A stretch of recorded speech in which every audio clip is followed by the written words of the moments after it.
Is everybody in? Is everybody in?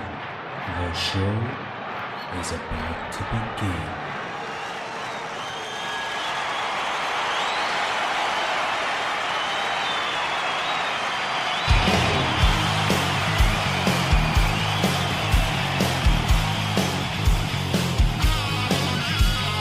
Welcome to the podcast, conscience that made us.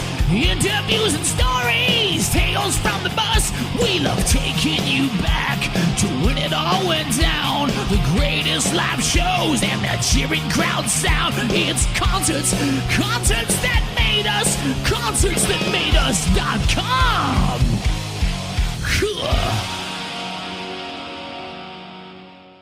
Hey, this is Harry from Defects, and you're listening to Concerts That Made Us.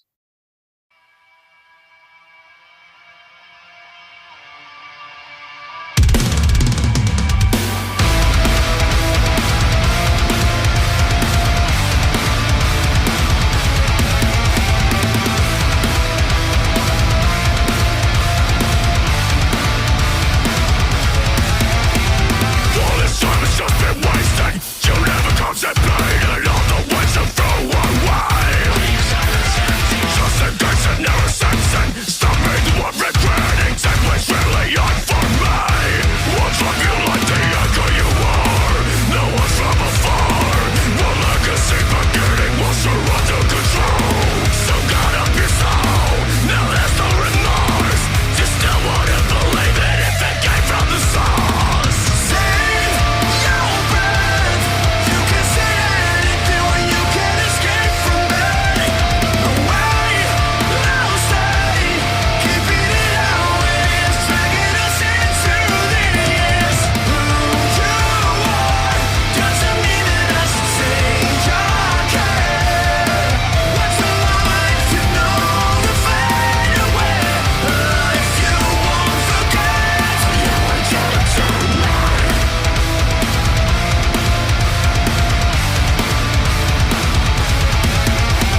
Harry, you're very welcome to Concerts That Made Us.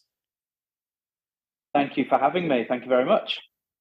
It's great to have you now. I'm really looking forward to diving into your music.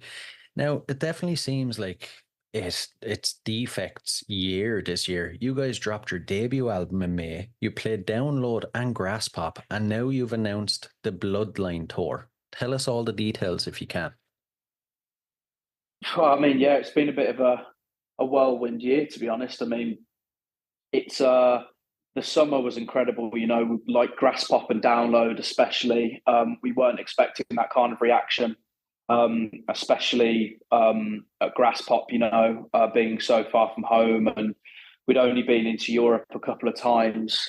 So to have that kind of crowd and that kind of reaction was really special to us, and then to be able to announce the Bloodlines Tour at the end of the year as well with some great bands. We're really excited for that. And it's just been a bit of a blur this year, to be honest, but we wouldn't change anything for the world. And we're super proud of everything that we've achieved and thankful for everyone that's managed to make it to a show so far. I could imagine. Now, what can we expect from this upcoming tour? So, I mean, it's going to be, because the problem is when you're kind of like a relatively new band starting out, you've only got so much amount of music. So we did some release shows for the album back in May, and we did the album like in its entirety. We did everything. So now we're just starting to talk about what the set list will be for this tour, and we're considering maybe chucking a new song in there because we're already starting to write the second album. So there could be some surprises in there, and then we're going to start asking fans if there's any album tracks that they particularly want to hear and things like that. Like this tour is predominantly a thank you to all the fans that have been here in the last year and joined at the start, or if they're just joining now, it's their chance to kind of have a say at what they want to listen to and what they want to mosh to be honest. I like it. Now, a bit of a bone of contention. There's a lot of my listeners will be asking themselves this, or asking you this. You're hitting a lot of places in the UK, but there's no Irish date, not even a Northern Irish date. What's the crack with that? I was worried this one would come up.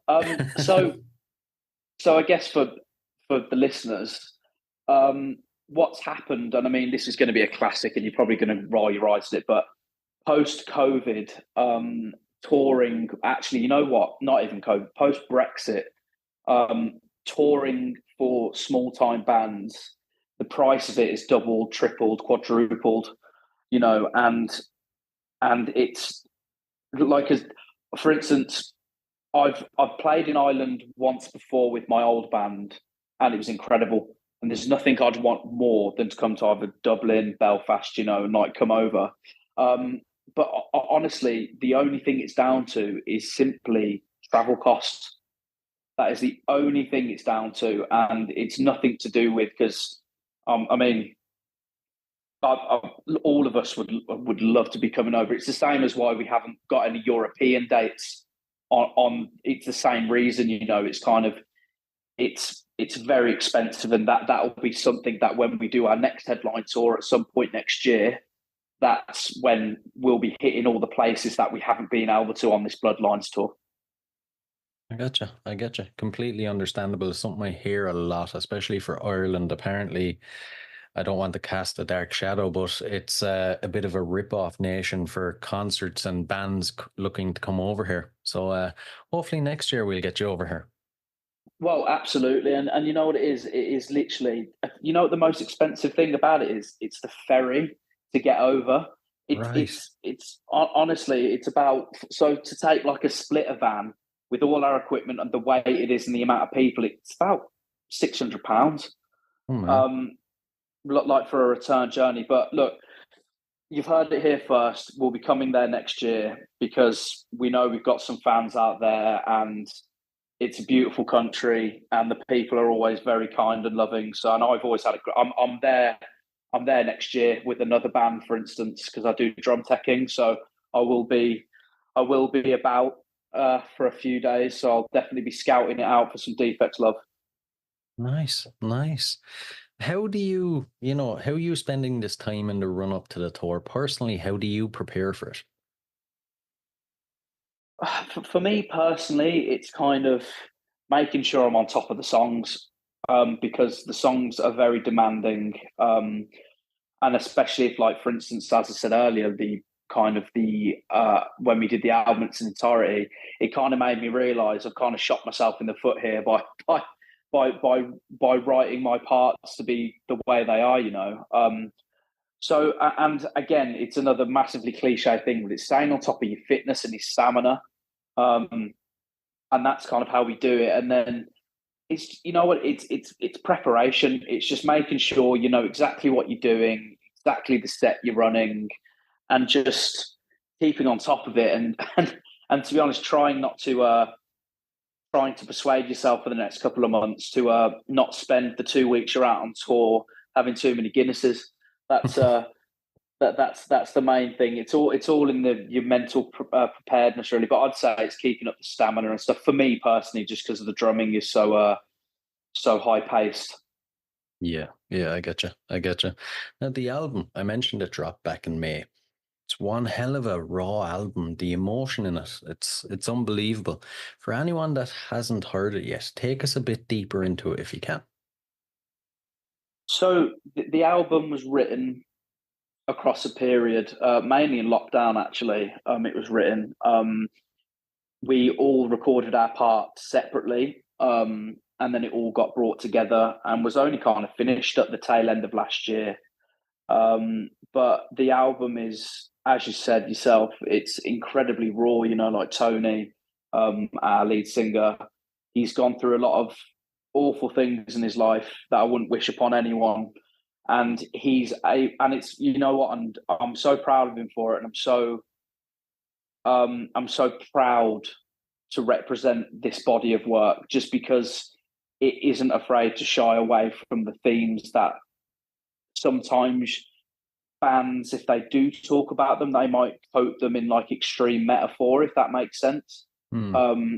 But the way Tony kind of portrays, because it's not just in his lyrics, it's in the way he performs the parts. Like it's there's certain songs in certain areas where you can just hear the raw emotion come out of it, and we've had that comment quite a lot, and we've had a lot of people say it kind of almost hit a nerve of them, like it kind of brought up things that they might have suppressed, or they might have not in a bad way, like we wouldn't want to bring back anyone's PTSD or anything like that.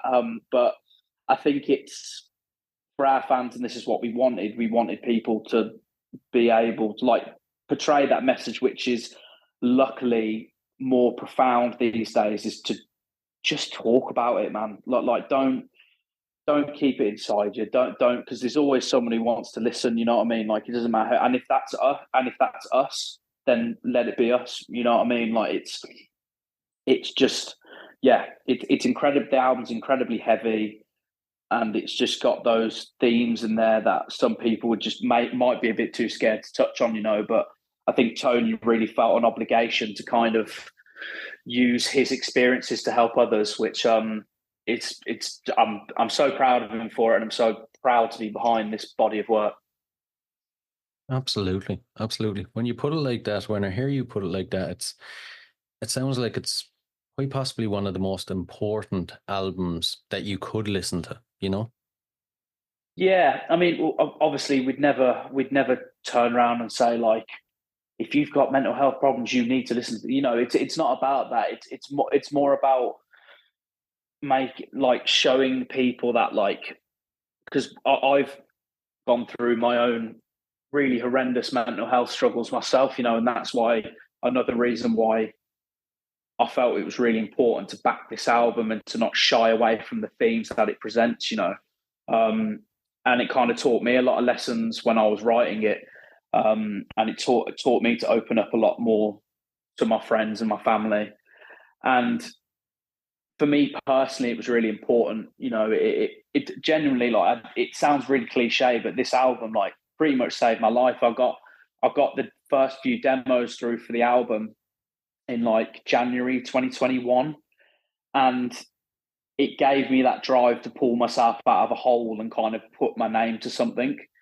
And now that it's finished and that it's a proper solid body of work, we hope that it kind of gives other people the drive to kind of pull themselves out of a hole, or maybe go do the thing that they've been putting off for a while, or they didn't feel they had the strength to do, because that's exactly what this album gave me. Yeah, yeah. When it came to recording production on the album, is there any challenges or maybe memorable moments that you can share with us? So as I said, it was recorded separately between us all. Tony and Luke, I think they did a few sessions in the studio once we started to come out of lockdown. And then when it was kind of getting into the nitty gritty, like when we recorded Broken Bloodlines and Echo Chamber, that was like, those were the last two songs to be finished on the album. And a memorable moment for me is Broken Bloodlines before had a completely different chorus.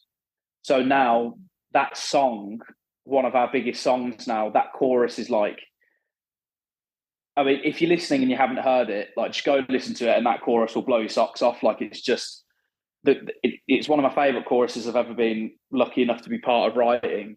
But it had a completely different chorus, and we weren't going to use the song just for the chorus. And I heard the breakdown in it, and I was being played like a really rough demo of it, and the ensuing, like, you know, when a cat gets like zoomies and it won't stop running around a room, that was kind of what I had when I heard that. And I was turning around to us going, you cannot tell me that this is not like, if we work on this isn't going up, because it was one of the, like, I mean, playing that song live, like again, if anyone's listening to this, like, that's going to come to a show, even if you just come to listen to that song live, the breakdown will make you want to just absolutely throw down in a pit. Like, and that was one of the moments from that album writing process that I remember the most, just because it got me so like excited. Almost, it got me as excited as like a fan listening to it, you know. Which, and if you're not a fan of your own music, then I think you're doing something wrong. if you don't, you know what I mean. Like you've got to love yourself before you love anyone else, you know. So I was that was one of my moments. Like I listened to that section of that song for the first time without any drums on it or anything, and I just thought, yeah, this is special. Man, oh man, those gigs on the tour are going to be wild when that song hits. Oh man. Oh yeah, I mean, when we did Download and Grass Pop, like there's a video of my brother-in-law watching it from the side of the stage, and you can just tell by the fact that he looks like he's eating a sour sweet. Like that's how dirty it is. So yeah, come down and listen to that, and I guarantee you'll be if you're not too sure about us, you will be after you hear that live. So perfect segue as well.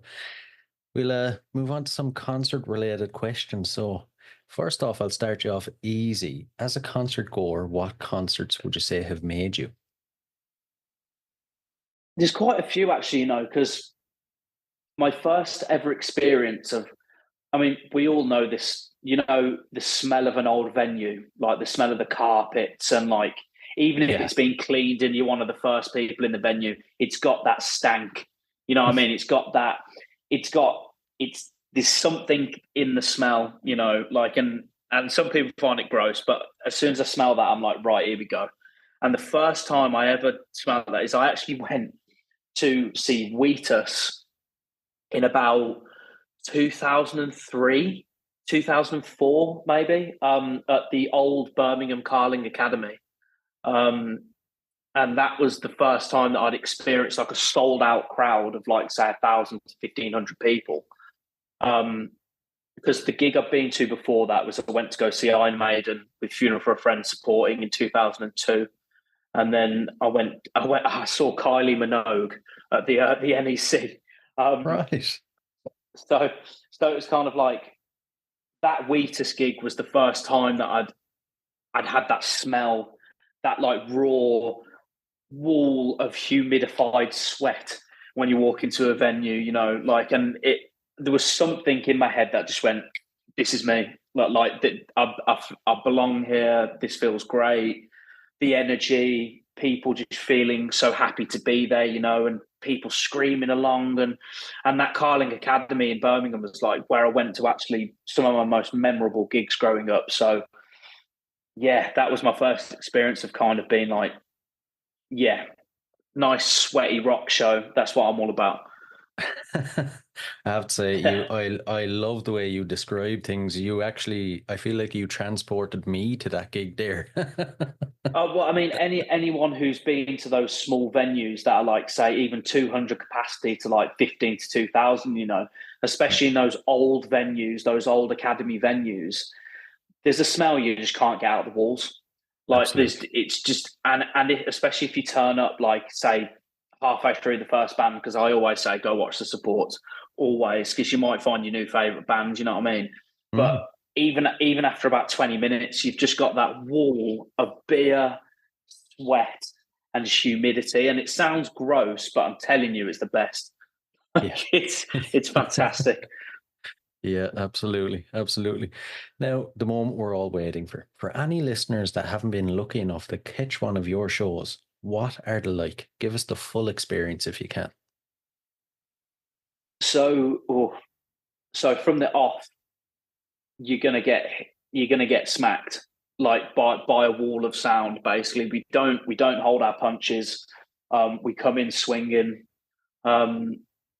First song is one of our heaviest, you know, like and it always will be. Even if we change what song it is, it will always be. Our motto is always hit him hard and hit him fast, because scientifically speaking, you've only got a certain window of time to win someone over, you know. So if we're the opening band, or you've come a long way to see us and you want and you're looking for something special from the off, you're going to get it, you know. And Tony, our singer, like he nearly passed out after our last Birmingham show, because he's just like the raw energy that's there. It's just chaos, you know, and like we're always in the crowd. We're always getting crowd participation going, you know, like pits galore, like looking for people to come and sing along with us and stuff. So basically from start to finish, it's just non-stop. And it's we want to get people involved as much as we can. And then after the show, we always come and chat to every single person who wants to chat, you know, like, and kind of ask them how they think the show went and what, like, you know. But yeah, it is literally just, we take no prisoners. So when you come, just be prepared for it, basically. Now that sounds like a hell of a night. Absolute hell of a night. Absolutely is, mate. I'm telling you. Oh man, oh man. Now in the past, you've toured with Of Mice and Men, Bullet for My Valentine, and Funeral for a Friend, to name a few. When you're playing with guys like that, what are some of the things you learn? I think the main thing you learn is kind of, I mean, because especially from Of Mice and Men, and we just did the Orbit Culture Tour back in March. You learn, because these people have been doing it for a long time, you know, and they've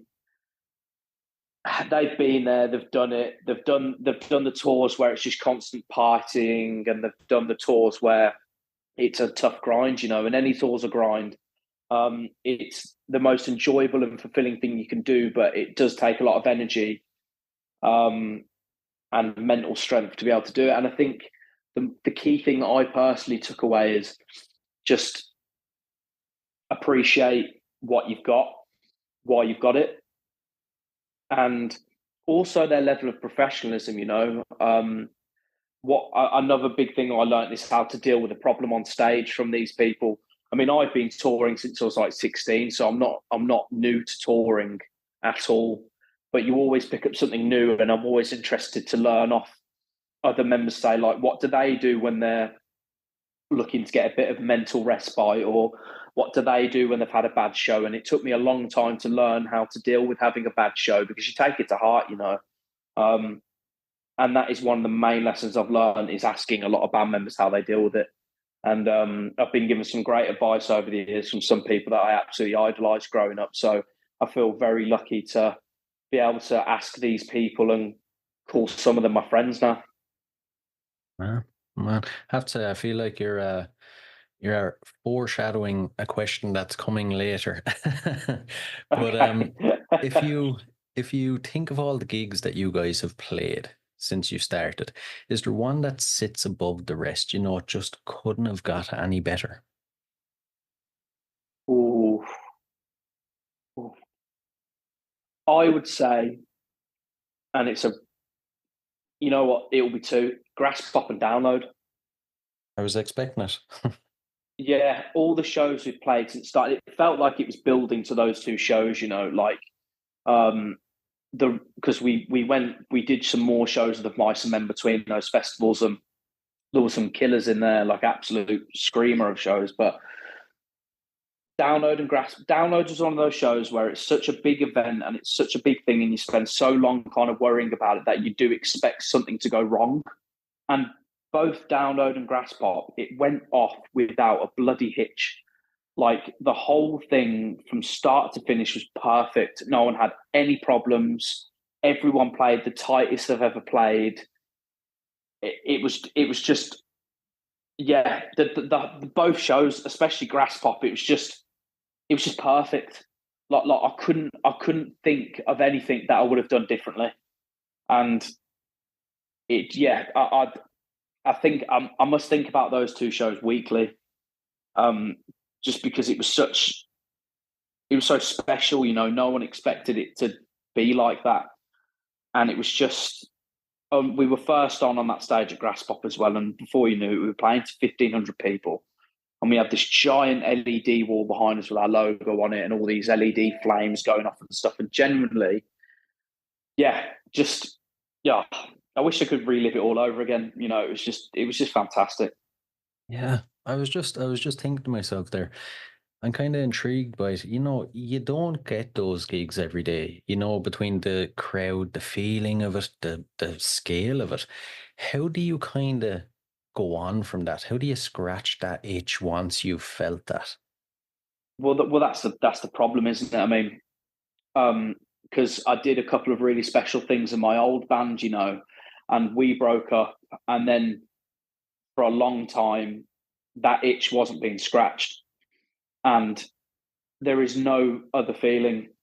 The adrenaline, the just the pure excitement, and kind of I don't know what the word for it is, but just you're almost so proud of yourself for getting there. You know, you dreamed of it as a kid, and then all of a sudden here you are in front of like over 1,000 people, and they're loving what you're doing, and it's just, and it is an itch that you just want constantly scratched. But then on the flip side, it's a really good thing because it keeps you focused and wanting to do more.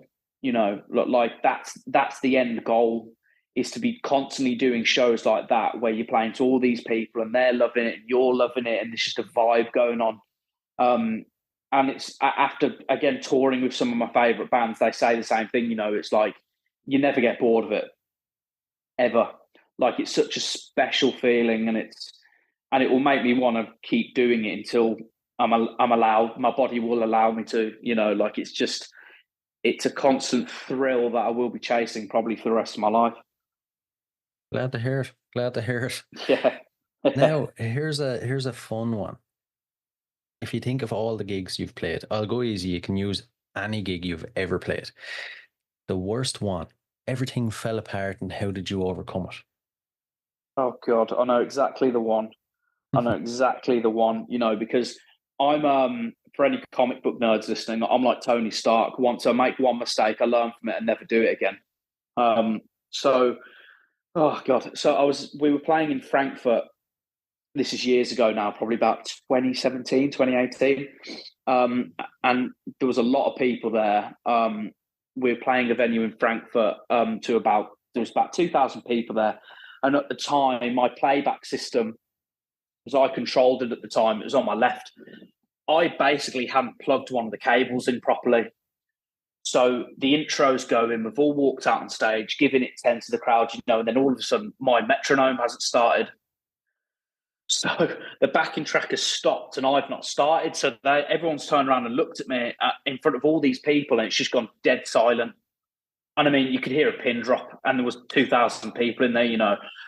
And so I've gone, right, okay, it must have just been a glitch. Started the intro again. It happened again. And then it was only at that point that I decided to check the cables on the back of it, and I hadn't plugged it in properly. And that it was that pure, I just want the world to swallow me.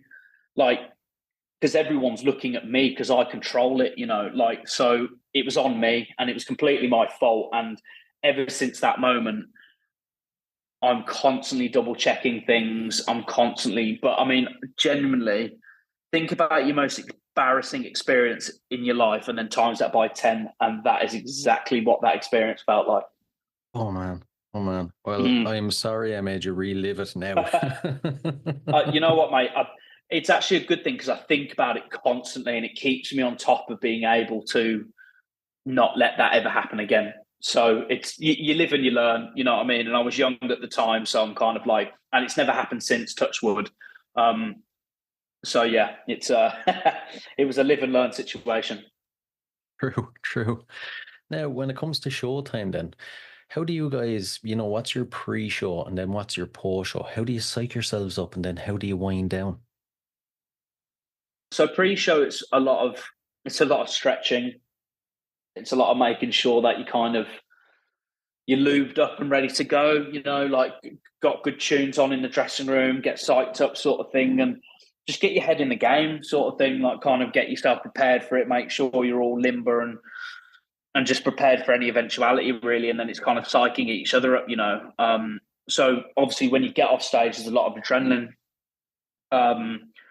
And for me these days, it's just slouching down in a chair and kind of just chilling for a minute. After literally gung-hoing it for about an hour, and sweating constantly and kind of not really stopping, it's kind of like my downtime is literally just taking my in-ears out and just sitting there for a minute and just like preferably in silence because after an hour of just being bombarded.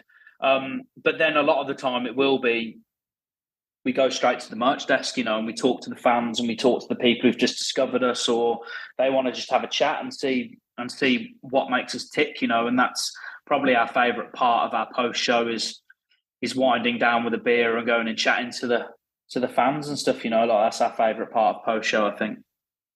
I like it.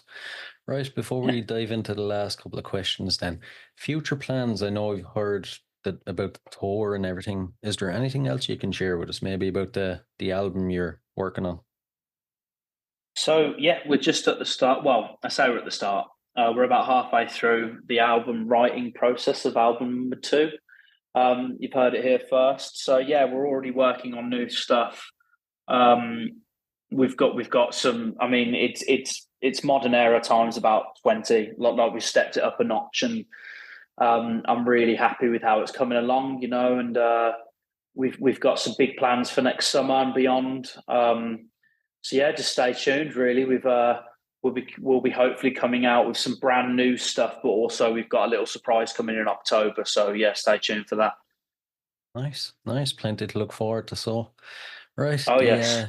The last few, there are a couple of odd random ones. First off, besides music in the band, what are you currently obsessed with?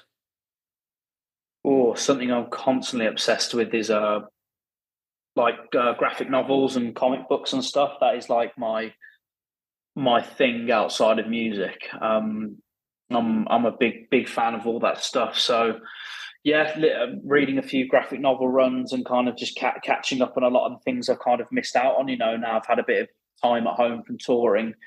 So yeah, my obsessions lie in what some would consider still something that maybe someone a bit younger than myself would be into. But I'm a big fan of it all, and I have been since I was a kid, and it's something that's kind of carried on into my adulthood. Yeah, and I'm just an avid fan of it all, really. I like it. Here's where the odd part comes in. If you had to spend 24 hours locked in a room with any musician from history, who would it be? Oof, 24 hours, wow. Oh, God, that's a really good question. That is a blinder of a question. Any musician from 24? Because I'm trying to think, like, you could easily go like, oh, Michael Jackson, but it's like I think he'd just creep you out after a couple of hours. Yeah. You know, like. So I'm trying to think of someone who's notoriously cool, like and have a lot.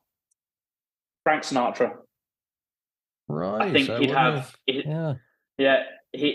have a. I grew up on a lot of different genres of music. My parents were punks in the 70s, and my gran lived in America for 10 years, so she was a big Rat Pack, Frank Sinatra kind of big fan of that kind of stuff. So yeah, I think him because he'd just have some incredible stories and I think incredible life advice. And yeah, I think yeah, I'd definitely go with him. Definitely. Yeah, actually, when you put it like that, that has to be one of the best choices, I think. Yeah, I like it. You could go, yeah, like I said, you could be like, oh, Prince or like Jimi Hendrix, but I'm just trying to think of someone because you've got to be there for 24 hours, someone who could give you some really good stories, you know, and like someone who could, and I mean, I can imagine he'd be great at life advice and he'd say it in some sort of swing lyric metaphor, which would be you know what I mean, like some like 1940s style film quote. So that's what I'm all about. I like it. I like it. The final one. So, what's your go-to album? An album you constantly go back to? Oh, I've got two. Two. Casually Dressed and Deep in Conversation by Funeral for a Friend. Anyone who knows this band and is familiar with all of us, they know how obsessed I am with that band. And that is the album that made me want to be a drummer. It's the album that got me into the heavier side of music. And there's just not a bad track on it. Like, there just isn't. Like, periodically, there is just not. Every song is fantastic from start to finish. And it's an album I listen to at least once a month, like just because it's so important to me and my childhood, and I attribute it to where I am as a person, where I am as a musician. And yeah, anyone who's never heard that album, like I implore you to treat yourself and listen to that album start to finish. It's fantastic. And then another one is Hybrid Theory by Linkin Park. They kind of they introduced me to putting those kind of two genres together, and I don't think anyone's done it as good as them since. So, and I'll fight anyone on that topic. So yeah, Hybrid Theory and Casually Dressed and Deep in Conversation. Perfect. Two classics there.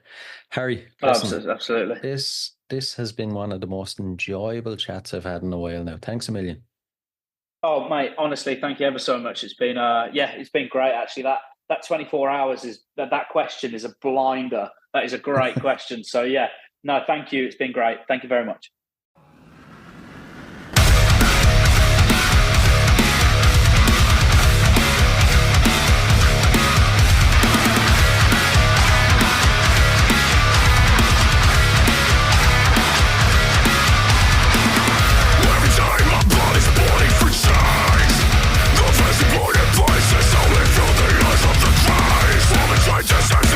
Like a plague, with fans and half the population, they follow us.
Hey guys, I really hope you enjoyed this episode.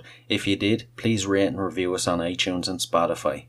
And if you're interested in signing up the Band Builder Academy, use the link in the show notes below and enter the code CONCERTS and you'll receive 10% off. So, until next time, keep rocking.